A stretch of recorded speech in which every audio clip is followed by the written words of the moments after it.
Te doy la bienvenida al podcast Familia para Siempre, un espacio donde estaremos compartiendo educación y herramientas sobre la adopción y la crianza terapéutica. En la adopción, el amor no es suficiente, pero sí es la inspiración para hacer todo lo que hace falta para lograr una familia para siempre. Hola, por aquí Irma. Estoy súper contenta de compartir este tercer episodio de Crianza Terapéutica con mi mejor compañero en esta y otras aventuras, Javi, mi esposo y papá de JJ. Javi, ¿cómo estás? Bienvenido a Familia para Siempre. Yo bien feliz, bien alegre de estar de este lado de los micrófonos. Así que nada, sé que le has puesto mucho corazón y mucho amor a este proyecto y me alegra mucho ser parte de él. Bueno, le hemos puesto. Le hemos puesto porque aunque es la primera vez que escuchan a Javi, realmente él ha estado durante todo el proceso de la parte de la preproducción ayudándome porque esto de producir un podcast es bastante trabajo. Así que hay muchos aspectos técnicos y cosas que vamos descubriendo en la marcha. Pero hoy te tocó estar acá en el micrófono, Javi, y vamos a hablar de crianza terapéutica. Claro que sí. Así que quiero compartir con las personas que nos están escuchando ¿a qué diantres yo me refiero cuando digo crianza terapéutica? Y esto viene de una reflexión que tuve en uno de nuestros campings. Una amiga me preguntó que si en mi entender ser mamá por adopción y ser mamá biológica era lo mismo. Y eso me provocó una reflexión donde mi respuesta inmediata era no, pero la cara de ella como que cambió.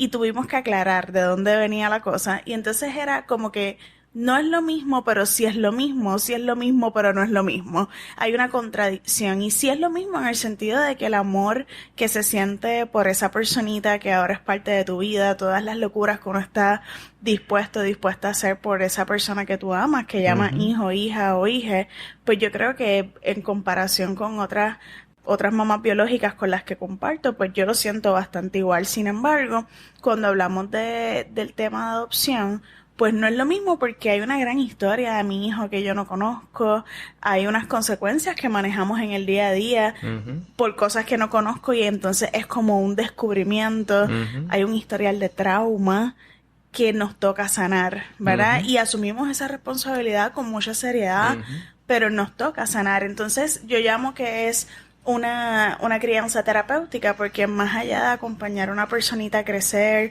inculcarle unos valores, crear buenas memorias, pues estamos haciendo todo eso y ayudándole a sanar. Y esta reflexión se conecta mucho con uno de los elementos que yo trabajo en mis talleres de trauma informado, donde las experiencias traumáticas a nivel interpersonal siempre se sanan a nivel interpersonal. Y una de las cosas que yo digo cuando doy estos talleres es que no es necesario que haya una intervención clínica para que esa conexión sea terapéutica, ¿no? Entonces, por eso es que yo le llamo crianza terapéutica y no es porque yo y tú, ¿verdad? No es porque seamos psicólogos y psicólogas, ¿verdad? Es realmente por la manera en que buscamos acercarnos a este proceso de abordar nuestra maternidad y nuestra paternidad. Así que dada esta introducción y antes de hablar un poquito del impacto del trauma en el cerebro, Javi, me gustaría que nos puedas compartir qué es para ti crianza terapéutica. Wow, yo creo que con esa introducción es bien poquito que puedo decir, así que vamos a ver por dónde vamos. Pues mira, crianza terapéutica, de alguna forma u otra, yo lo veo como esta intención deliberada, constante, de buscar ayudar a mi hijo a sanar a través de las relaciones, ¿verdad? Y yo creo que di una definición así de libro, pero quiero traer un pequeño ejemplo. Si yo me voy de viaje solo, para mi hijo puede tomarlo como una especie de abandono. Por su historia. Por su historia, no porque realmente yo le he abandonado, ¿no? Pero él lo puede tomar como que, wow, voy a perder a un papá de nuevo, voy a perder esto de nuevo. Y para él es bien importante el que yo regrese y mantener esa comunicación conmigo constante durante todo el vuelo, de que a pesar de que no nos vemos, estoy con él, ¿verdad? Y es tener eso presente de cómo su historia se puede presentar ante estímulos que para cualquier persona puede ser completamente normal, ¿no? Como puede ser, escoger qué vamos a comer o con qué juguete vamos a jugar o qué vamos a hacer, ¿no? Lo que pudiera ser una decisión completamente normal, pues aquí hay que mirarlo siempre desde ese lado, cómo esto puede ayudarlo o no puede ayudarlo, ¿verdad? Como cuando a Jay se fue una compañera de clase, ¿verdad? Una compañera de clase, o sea, se llevaban conociendo, Bueno, se conocían desde el hogar, había una relación ahí profunda. Sí. Había una relación profunda y de alguna forma u otra, como quizás yo no recuerdo, ¿verdad? Yo aquí, cuando me separé de algún compañero o cuando me cambiaron de la escuela, no fue un proceso de duelo, pero para mi hijo fue un proceso de duelo completo, como si hubiese fallecido.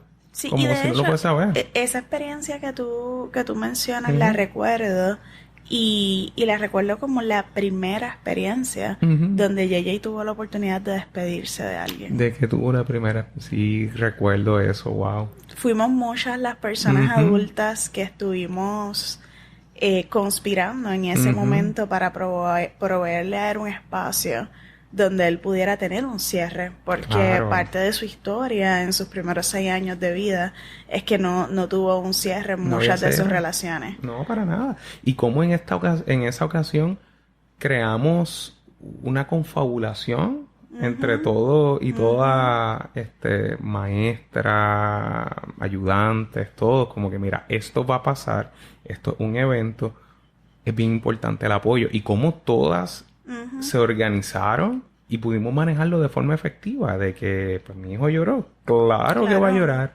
pero no se convirtió en una experiencia traumática. Totalmente. Y hablando, ¿verdad? Lo que estabas diciendo de irte de viaje, es algo que hemos tenido que vivir en nuestra familia. Yo he tenido que viajar sola, tú has tenido que viajar solo. Y recuerdo que la primera vez que nos enfrentamos a esa situación, por lo menos yo tenía muchísimo miedo por el impacto que pudiera tener debido a su historia. Y una de las cosas bien bonitas fue poder ver esa oportunidad de crecimiento luego de las experiencias traumáticas de que mamá se fue, pero mamá volvió, ¿verdad? Y cómo entonces creamos ese sentido de permanencia, ¿verdad? Que ya luego, esto es material para otro episodio, ¿no? Esto es material para otro episodio de cómo, ¿verdad? Cuando papá y mamá pues trabajamos y a veces nuestros trabajos nos requieren que viajemos, pero decidimos maternar y paternar desde la adopción. Bueno, dejando ese tema, porque definitivamente si no nos vamos a quedar ahí y con todas las estrategias que utilizamos para eso, quiero que podamos hablar un poquito del impacto del trauma en el cerebro. Claro. No se asusten, no me voy a ir súper densa.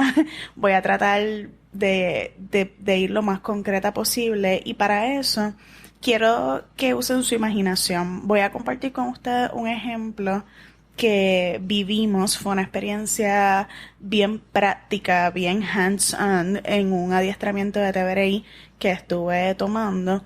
Y en ese adiestramiento ellos nos dieron unos marshmallows grandes, unos malvaviscos grandes y unos palitos de pincho o brochetas. Brochetas, sí. Palillos largos de madera. Exacto. Entonces, con esos palillos atravesábamos los malvaviscos grandes y nos dieron unos malvaviscos chiquititos, no el regular, el chiquitito, y los atravesábamos.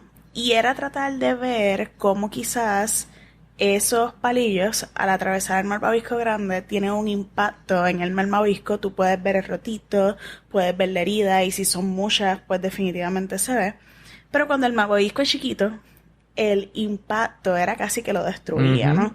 Entonces, ese ejercicio lo hicimos haciendo referencia al impacto de las experiencias de trauma en el cerebro de un niño versus una persona adulta. Sabemos que la experiencia en sí misma no es un evento traumático. Hay muchas experiencias que pueden tener un potencial traumático y que depende de los factores protectivos y otros recursos que estén presentes, pueden desarrollar el trauma o no. Pero son experiencias altamente estresantes y podemos hacer un listón. El detalle está en que, como hablamos en el episodio anterior, los niños y niñas que están aptos para adopción son niños y niñas que no necesariamente han tenido un desarrollo óptimo, por lo tanto han vivido experiencias altamente estresantes sin un cerebro completamente desarrollado que les permita asumir y procesar esa experiencia para minimizar el impacto que pudiera tener, ¿no? Entonces, esto yo creo que es bien importante porque no se queda solamente como una experiencia que pasó y ya. Hay muchos teóricos que explican el trauma y el trauma complejo como ese impacto y esa huella que se queda en la mente, en el cerebro, en las emociones y en el cuerpo. En el caso de la niñez, que ha pasado por experiencias traumáticas y muy difíciles, altamente estresantes, vemos que hay rezagos significativos en el desarrollo, ¿verdad? A mí una estadística que me voló la cabeza de lo impresionante que fue poder entender que la niñez que está apta para adopción, que está en familias que ya han adoptado, pueden tener a nivel del desarrollo socioemocional y ciertas áreas en su cerebro la mitad de la edad, ¿verdad? En nuestro caso, Yeye ahora mismo tiene 8 años y, ¿verdad? Podemos dar un montón de ejemplos de cosas donde él a nivel emocional se relaciona y procesa las cosas como un niño más pequeño, aunque ha mejorado muchísimo, pero eso es algo bien importante, ¿no? Eso es un ejemplo. La mayoría de los niños tienen problemas del habla porque no han recibido la estimulación. Hablemos, por ejemplo, de los problemas sensoriales. Los problemas sensoriales en la población general están alrededor del 18% y en la población de niños que han pasado experiencias difíciles o la niñez vulnerable, estamos hablando de un 80%. O sea, estamos hablando de que el impacto que esto tiene a nivel del desarrollo, o sea, estamos en una etapa, estos niños y niñas viven unas experiencias en unas etapas tan y tan sensibles que deja una marca por siempre. Y quizás algunas personas que nos estén escuchando, nosotros pues adoptamos un niño un poquito más grande porque pues nuestro hijo tenía 6 años cuando lo adoptamos. Sin embargo, también los niños y niñas que son adoptados recién nacidos tienen unas heridas, ¿verdad? Porque sabemos que un feto en esa barriga de mamá, una mamá altamente estresada, una mamá que a lo mejor no recibió cuidado prenatal, una mamá en un ambiente difícil, en una relación de violencia, uso de sustancias, pues también tiene un impacto en ese desarrollo y lo va a tener, ¿verdad?, a largo plazo. Así que en ese sentido, pues quiero como que puntualizar que no importa la edad en que se haya logrado esa adopción, sí puede haber un impacto de esas experiencias traumáticas.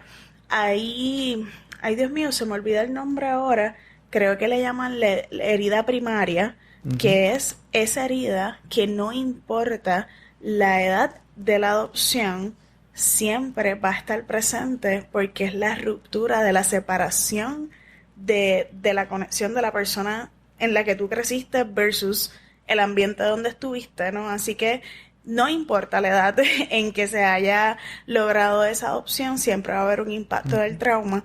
Y basándome en esta realidad es que me gusta entonces utilizar el concepto de lo que es la crianza terapéutica. Entonces yo sé que a veces es como bien pesado procesar todo esto. Javi, ¿qué tú piensas? Reflexionemos sobre esto del trauma y la crianza terapéutica. Pues, como habíamos, ¿verdad?, hablado desde un principio en este episodio, esa crianza terapéutica es precisamente lo que nos va a ayudar a comenzar a sanar y darle un ambiente seguro a nuestro hijo.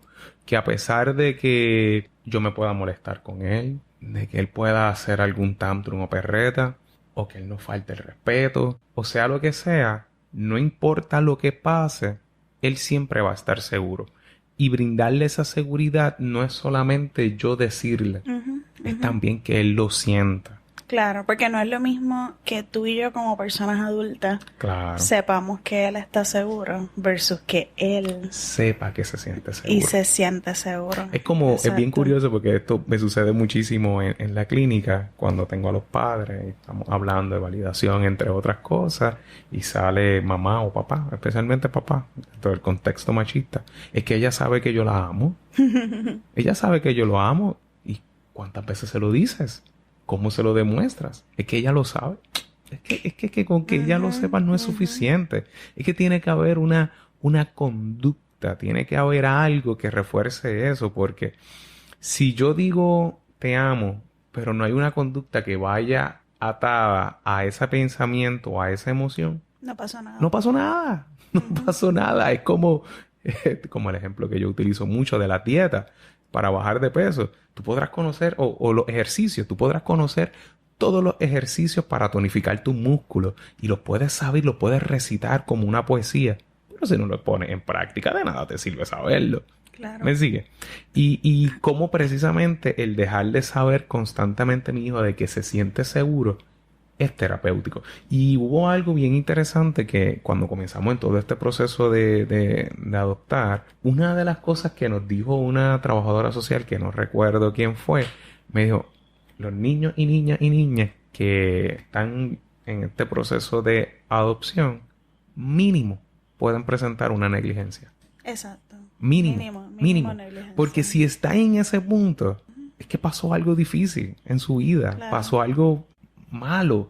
Así que mínimo va a tener una negligencia. Sí. Va a haber algo, un ambiente negligente, ¿no? Así que tener eso presente y que cuando nosotros, los padres y las madres, podamos o estemos en este proceso de adopción, hay que tener eso bien de frente hacia nosotros, de que nosotros vamos a ser instrumentos de su sanación.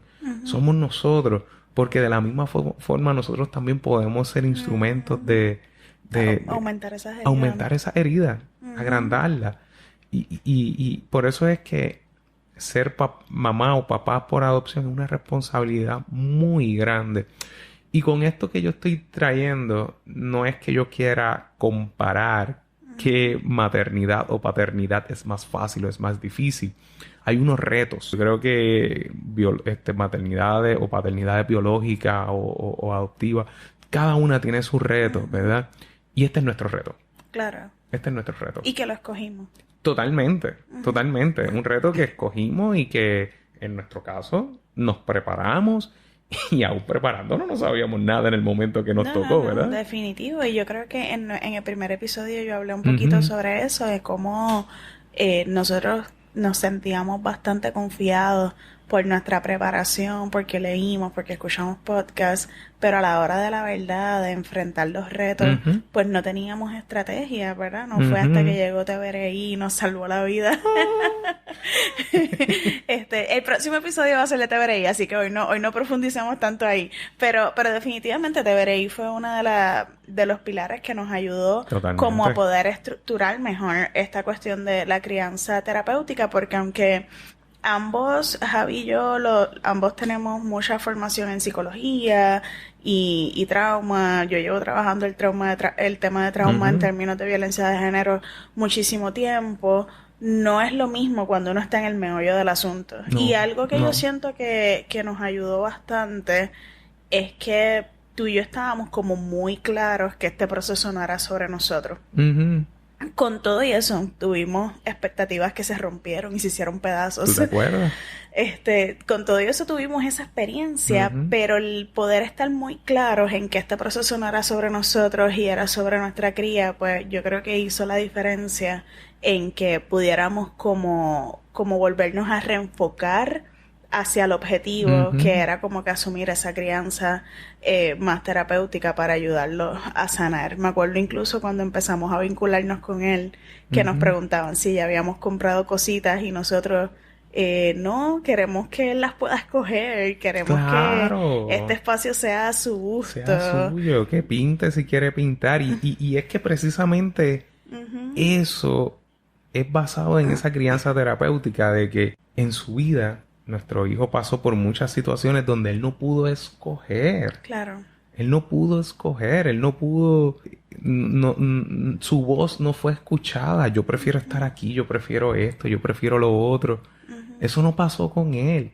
Y que lo primero que él haga cuando llegó con nosotros, era escoger qué tipo de sábanas quería utilizar para su camita, cómo la posición de su cuarto. Nosotros habíamos puesto la posición del cuarto como nos parecía. Oye, como creíamos. No, es que él llegó y puso la cama en el medio, que se ha permanecido así. Sí. Y él quería poner esto aquí, quería poner esto acá, para que él se sintiera parte de este proceso y nuevamente brindarle esa seguridad de que esta es tu familia para siempre. Claro. Aquí no hay transiciones. Esto aquí se acabó. Claro. Y que todavía tiene ese miedo. No, totalmente. Van 2 años y por más que hemos mejorado y Ujú, todo, hay momentos y hay detonantes y eso es algo bien característico del ujú, trauma. La sanación de un trauma no es lineal. ujú, No hay un principio y un final. Es un ujú, proceso continuo donde vamos a tener momentos de mucha funcionalidad, donde ujú, aparentemente vamos a estar muy bien y van a haber momentos donde esas heridas se reavivan a ujú, raíz de experiencias, situaciones y hasta pensamientos que pueden activarlas, ¿no? Así que en ese sentido yo creo que es bien importante, parte de esa crianza ujú, terapéutica, entender que es como que no hay un fin. Sí, durante el proceso, mientras la niñez vaya creciendo, ujú, pues va a ir adquiriendo destrezas de regulación. Nuestro rol como papá y mamá es ujú, acompañarles en ese proceso. Hay muchos modelos y terapias que nos ayudan en eso. Sin embargo, no hay un punto final en que ya ujú. sanaste, ya no puedes llorar por esto, ya no Ya se puedes acabó. experimentar, eso no es real, No, no, ¿verdad? jamás. Es un proceso. Yo tengo una experiencia, yo no fui una niña adoptada, sin embargo, tuve una experiencia donde yo no tuve a mi papá biológico desde muy pequeña. Yo recuerdo cómo mi papá murió cuando yo tenía 5 años y yo recuerdo cómo en diferentes etapas de mi vida yo iba procesando la muerte de mi papá desde diferentes perspectivas, ¿verdad? Desde la niña, desde la adolescente, incluso desde la adultez. Y algo que me sorprendió mucho fue incluso que luego que ya yo lo proceso desde la adultez y yo siento que ese capítulo está cerrado, de repente me convierto en mamá y me toca procesarlo de nuevo. Y esa me cogió por sorpresa, pero me ha ayudado también a ser como muy empática con el proceso de mi hijo, de que pues las memorias que yo tengo de mi papá biológico son bien Ujú. limitadas, sin embargo lo he seguido procesando en diferentes etapas de mi vida. Y entonces, así mismo, como yo he procesado la muerte de mi papá en diferentes etapas de mi vida, yo entiendo que mi hijo va a procesar sus diferentes eventos en diferentes etapas de su vida desde la interpretación que le da en ese momento, ¿verdad? Así Desde ese que, momento. y doy ese ejemplo no porque quiera hablar de mí, sino porque yo creo que quizás se nos hace un poquito más fácil relacionarnos con la muerte de un familiar, que es algo más común que hemos vivido, versus la idea de ser una persona que llega a una familia por adopción, que para la familia es algo muy bonito, pero para la niñez es algo muy doloroso. Claro, claro, claro, totalmente. Y el proceso se va a ver, va a estar presente cuando Jay esté en adolescencia, que Claro. comiencen estas preguntas y estas Ujú. comparaciones. Cuando llega la adultez temprana, cuando llegue la Claro. adultez, cuando comience a estudiar, si él decide estudiar, si él decide Ujú. formar una familia. Claro. Todas esas preguntas van a seguir saliendo Y y las va a esa ir sanación, procesando de diferentes claro, maneras. ese proceso de sanación va a ser uno continuo que posiblemente lo acompañe hasta el día de su muerte. Sí, sí, Es totalmente. continuo. La idea de nuestro rol desde la crianza terapéutica es como un poco acompañarles en Ujú, ese proceso y ayudarles también a entender su ujú, proceso. ujú. Claro, con ayuda profesional. Ustedes no se crean, nosotros ambos tenemos nuestra formación en psicología, pero Jay tiene más terapeutas que cualquiera. Jay tiene excelentes terapeutas Ujú, donde nosotros nos quitamos el sombrero y asumimos nuestro rol de papá y mamá, porque definitivamente es importante ujú. esa mirada externa. Algo que yo quería mencionar también es que las respuestas del trauma, ¿verdad? La conducta no siempre es la misma para todos los niños y niñas, Claro. ¿verdad? Entonces, a diferencia, por ejemplo, de diagnósticos como depresión, Mm. ansiedad, que siempre es como que una persona deprimida se ve así, así, así, un niño deprimido se ve así, así, así, una persona ansiosa se ve así, así, así. Pues eso se ve como bien estructurado, es muy fácil callarlo. En el caso de la niñez que ha vivido experiencias traumáticas, la manera en que se manifiestan pueden ser muy diversas. Pueden haber reacciones emocionales como reacciones conductuales, en la manera en que se relacionan con otras personas, consigo mismas. Así que hay muchas maneras y muchas manifestaciones, y uno entonces de los elementos principales que yo diría de la crianza terapéutica es tratar de tener esa curiosidad como mamá y papá de mirar el qué me quieres decir detrás de esa conducta o Correcto. detrás de esa diferencia en la manera en que funcionas normalmente, ¿verdad? Porque hay veces que al principio nosotros no sabíamos identificar cuál era el detonante. Yo, si tú me preguntabas, yo decía, no, esto le pasa todo el tiempo, en todo lugar, y ya yo estaba cansada y yo no sabía qué hacer, y era una desesperación, y Javi y yo después de agotados, después de un día de manejar yo no sé cuántas conductas difíciles, de repente no sabíamos ni por dónde empezar a entenderlo, pero no fue hasta que cachamos cuál era el detonante que entonces empezamos a hacerle sentido. Y en ese caso, pues, en el caso del nene, en aquel momento era el detonante vinculado a la herida de abandono. Pero hay miles de maneras en que se manifestaba, cosas que a lo mejor tú ni tienes idea que se conectaba con eso. Entonces... Y abundando lo que estás trayendo, ¿verdad? Recordando esos momentos, esa idea de abandono, pero esa idea de perfección. Claro. Yo tengo que ser perfecto. Porque Yo si tengo no me que... van a devolver. Si no me van a devolver. ¿Recuerdas eso? Wow. Me dan ganas de llorar.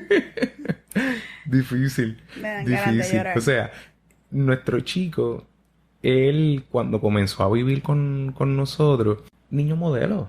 Niño modelo. El periodo de luna de miel. El periodo de luna de miel, claro. O sea, que experimentamos todo. Niño modelo. Pero a la vez el chico percibía que lo había hecho mal. Ya me van a devolver. Claro. Y entonces ahí las conductas eran bien difíciles. Claro, bien difíciles. porque era como que, bueno, pues si ya metí la pata, pues me voy completo pata abajo, ¿no? ¿Verdad? Para las personas que nos escuchan fuera de Puerto Rico, meter la pata significa equivocarse. Cuando uno comete un error, uno dice, tú metiste la pata. Y era precisamente eso. Yo quiero ser perfecto porque quiero agradar, porque si no corro la osadía, ¿verdad? O corro con que me devuelvan. Y ese temor a que se le fuese a abandonar era algo terrible. Claro. El punto que nosotros tuvimos que trabajar constantemente. No importa lo que pase, Jesús. Tú siempre vas a ser nuestro hijo. Sí, sí. O sea, y todavía lo decimos. Y hoy lo tuvimos que decir de camino a casa. Hoy tuvimos que utilizar esa frase. No importa lo que pase. Nosotros vamos a ser tu familia y nosotros te vamos a amar y siempre te vamos a perdonar. Y es como después de cada conducta difícil nos regulamos a nosotros mismos como personas adultas para demostrarle a él que lo amamos. Porque yo sé que como personas adultas tenemos esa tentación de venganza. Sí, Porque estamos cansados, drenados, sobreestimulados después de manejar conductas violentas, gritos por yo no sé cuánto tiempo. Y la tentación es irnos por el famoso time out y tú allá y yo acá. Acá y no me hables. Y entonces desde la crianza terapéutica es... Exacto. Ya logramos que la tormenta pasó. Ahora es cuando más fuerte te tengo que abrazar. Ahora es cuando más te tengo que decir te amo. Es difícil, pero era lo más que nos funcionaba. Era lo que no funcionaba. Era lo que nos funcionaba y no fue completo. O sea, había algo de nuestra intuición, pero luego se consolidó muy fuertemente con TBRI, con el modelo de TBRI, que les vamos a hablar en el próximo episodio. Pero esto fue bien importante, ¿verdad? Así que uno de los elementos, como les comenté ahorita, es ese. Siempre mirar la conducta y mirar qué quiere decirme esta conducta, qué mensaje me está dando. Porque siempre hay una razón. Claro. Y entonces, mientras podamos identificar esa razón, o al menos intuirla, vamos a poder satisfacerla. Y si satisfacemos esa necesidad, vamos a lograr la regulación. Porque algo importante, y volvemos a hablar de trauma, disculpen, este tema me gusta mucho. Algo importante es que cuando el cerebro se va al área más primitiva, que es el área donde están y se controlan las emociones, la razón no existe. Entonces ya de por sí la niñez y los y las adolescentes tienen el lóbulo prefrontal poco desarrollado porque es su etapa de desarrollo. Entonces a eso se le añade que se van completamente a su lado primitivo del cerebro, pues obviamente van a estar impulsivos, no van a saber regularse. Entonces es bien importante poder llevarlos nuevamente a regularse para poder darle ese mensaje de que vamos a estar ahí con ellos. Porque mientras están desregulados, no vamos a lograr nada. Claro. Es ¿A cuántos contener. adultos se les hace difícil tomar decisiones coherentes cuando están bajo coraje, cuando están bajo ansiedad o cuando están bajo tristeza? Imagínate un niño. Claro. O sea, que no tiene la destreza, no tiene la experiencia de poder regularse. Entonces, ahí es que entramos papá, mamá o cuidadores a esto es regularse, así se hace. Claro, y desde que los niños nacen, los niños y niñas nacen, reciben la regulación externa cuando lloran y los mecen, cuando lloran y los alimentan. Y no sabemos si ¿Sabemos de nuestros eso? No niños y sabemos. niñas tuvieron eso. Ya luego cuando son un poquito más grandes, a través de papá, mamá o personas cuidadoras, aprenden la corregulación, la regulación externa, luego la corregulación y luego entonces ya cuando están más grandes saben regularse, pero no, esa información no la tenemos o no lo han recibido. ¿Cuántas veces nosotros hemos tenido que acunar a nuestros chicos? O sea, tomarlo como un bebé y no tomarlo como un bebé desde el juego. Como, ¿verdad? Como normalmente nos pudieron, como que, ay, mi bebé. No, es que yo tengo que asumir esta posición de bebé y como él, siendo un niño tan largo, tengo que enrollarle su rodillita y su piernita y pues aquí pegadito al pecho. ¿Estás seguro? ¿Estás con papá? No pasa nada. Muchísimas veces. Definitivo. Así que durante nuestra conversación, Javi, hemos hablado de ofrecer opciones, hemos hablado de validación. Yo creo que la validación es algo que va a ser súper importante en cualquier tipo de relación. Sí, no Así solamente que, en esto, la validación es bien importante. debemos hacer un episodio solamente de validación. Vamos a ponerlo en agenda. Sí, Y entonces hablamos también de buscarle la razón a la conducta. claro. Y buscarle la razón y cómo podemos prever situaciones dejándole al niño dicho, como cuando murió mi papá. Esto es un momento muy difícil. Murió su abuelito, su primera pérdida real percibida. Permanente. Murió abuelito. Es un momento muy difícil. Utiliza tus palabras. No utilices tu conducta. Déjame saber qué necesitas. Estoy triste, papá. Ok, vente. ¿Qué necesitas? Un abrazo. ¿Quieres un beso? ¿Quieres enviarle un corazón a abuelito? ¿Quieres pensar en abuelito? ¿Quieres que te hable de abuelito?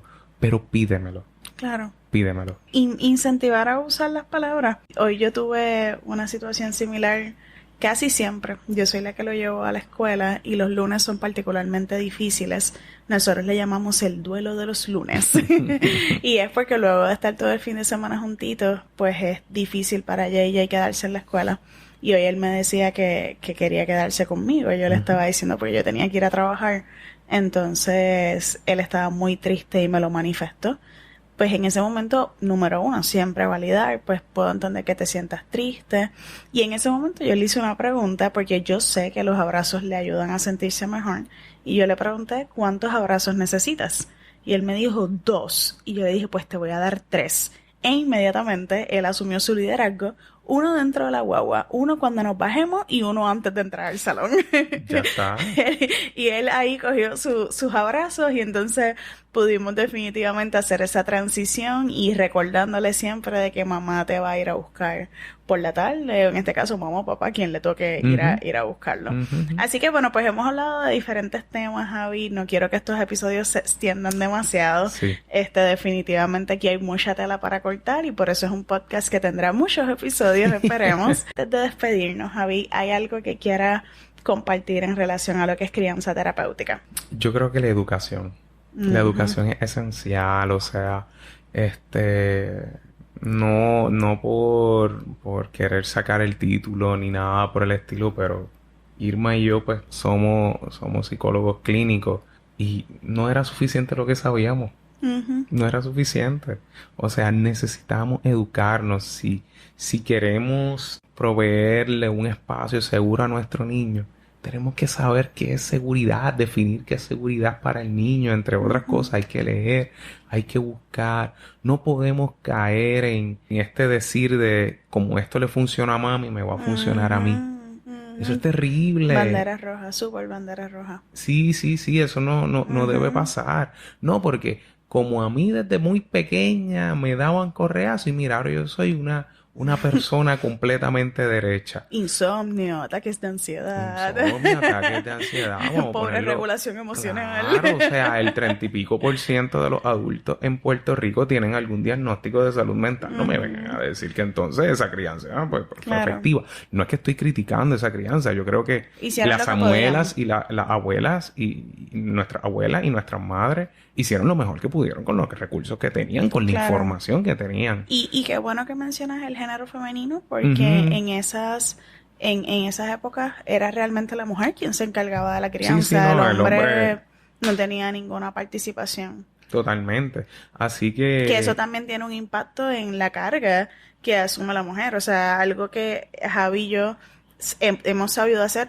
Si ustedes han visto las carreras de relevo donde se pasan el batón, pues a veces nosotros tenemos que hacer cosas así, como que, ok, Claro. ya yo no puedo más, yo necesito irme lejos, al balcón, a otro lugar, a respirar, a calmarme, porque ya yo no puedo. Entonces, yo no me imagino a nuestras mamás, abuelas, bisabuelas solas porque no tenían a quién pasar el batón. Ujú. Y no tenían una paternidad, una figura paterna presente, ¿no? Sabemos que quizás también hayan personas que asuman una crianza monoparental, que Ujú. quizás puedan escuchar este podcast y no tiene que ser tu pareja para pasar el batón, pero sí Claro. tener recursos de apoyo es esencial en el proceso de una crianza terapéutica, definitivamente. Y que ese recurso de apoyo no sea activado cuando nosotros digamos, sino que ese recurso de apoyo pueda mirar cuando yo necesito entrar, porque eso en muchísimas ocasiones pasaba con nosotros. Claro. Ok, Javi, cógete 5. Ok, Sí. es verdad, tienes razón. Ujú. Ima, cógete 10. Ah, pues sí, es verdad. Sí, o sea, sí. es también que tenga esa sensibilidad. Así que, Y sin el juicio. Es No, como no. es reconocer que estamos manejando situaciones difíciles, Claro. drenantes, que eso no es lo único que estamos manejando en nuestra vida. Ujú. Tenemos 20 otros roles que también nos provocan estrés y van descargando nuestra Ujú. batería emocional. Entonces yo creo que es importante el apoyo social en ese sentido. totalmente. Así que yo creo que han mencionado varios. Educación, apoyo social, identificar esos recursos de apoyo. Ujú. Sí. Sí. Hay un tema dentro de la crianza terapéutica que definitivamente no me va a dar tiempo de profundizarlo acá, pero quiero dejarlo e inspirarles a que cuando salga el episodio que hablemos de esto lo escuchen completo, que es también hacer las paces como familia adoptiva con la familia de origen y otras familias que tuvieron nuestros hijos e hijas, ¿verdad? Eso es un tema Importantísimo. bien profundo que vamos a discutir en otros episodios porque merece varios episodios si es Ujú. posible, pero el tener presente de que tú no eres todo para tu hijo o hija, ¿verdad? Tu hijo o hija tiene un corazón bien grande y cabe amor para todo el mundo, cabe amor en nuestro caso para su mamá de pancita, cabe amor para su mamá que lo cuidó antes, cabe amor para María Fernanda, que es la trabajadora social del hogar. Para Wandy que le Para cocina. Wandy, que le cocinaba en el hogar. Y para nosotros también. Y no es una Correcto. competencia porque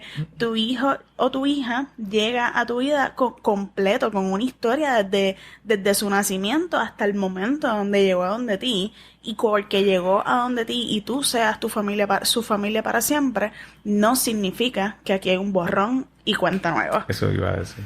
Aquí no hay borrón y cuenta nueva. Él trae una historia, él trae un librito que tenemos que aprender a leer ese librito y Claro. familiarizarnos y hacer las paces con ese libro, e incluso hacer referencia a ese libro, Claro. incluso hasta agradecer ese libro, Claro. agradecer a esas personas Claro, que Sí, hicieron lo mejor que pudieron con los recursos que con los tuvieron. recursos que tuvieron. ¿Verdad? Acá yo hace poco hablaba con otra mamá adoptiva y yo le explicaba, estábamos hablando precisamente de cómo Ujú. integrar esta parte de las familias biológicas y estábamos de acuerdo en que en el caso de ambas, el tener conocimiento y conciencia sobre los privilegios a nivel social, de las interseccionalidades, en nuestro caso de asumir una postura feminista, Ujú. nos ayuda a crear mucha empatía hacia esa mamá biológica, hacia esa familia biológica y entonces no hacer una guerra porque esto va a tener muchas otras consecuencias que ya más adelante hablaremos, pero no quería dejar de mencionarlo dentro de lo que es el Claro. concepto de crianza terapéutica. Javi, tú y yo no podemos grabar podcast juntos. Mira No. cómo se ha extendido. No, culpa tuya por invitarme. Bueno, vamos a ver qué nos dice la gente. Que la gente nos escriba si les gustó que hiciéramos esta dinámica ambos o si prefieren episodios solitos, ¿verdad? Para que sean más cortos. Bueno, Javi, pues nos vamos a dormir. Claro Vale. que sí. Continuamos esta conversación en las redes sociales. Me encantaría recibir tu insumo, conocer tu historia y conectar contigo. Me puedes escribir por Instagram a través de mi cuenta personal, DRA Irma Torres, o a través de Familia para Siempre Podcast. Vas a encontrar los enlaces a estas cuentas en las notas del episodio. Si te gustó el contenido y no te quieres perder ninguno de los próximos, te invito a suscribirte a este podcast en tu plataforma favorita. De igual modo, lo puedes compartir con personas a quienes esta conversación entiendas que les puede venir bien. Ayúdame a llegar a más familias para siempre regalándome tu valoración de 5 estrellas. También recuerda que toda la información que aquí compartimos es con fines educativos y no representan ni sustituyen un proceso terapéutico. Tampoco son una recomendación clínica. Hasta la próxima.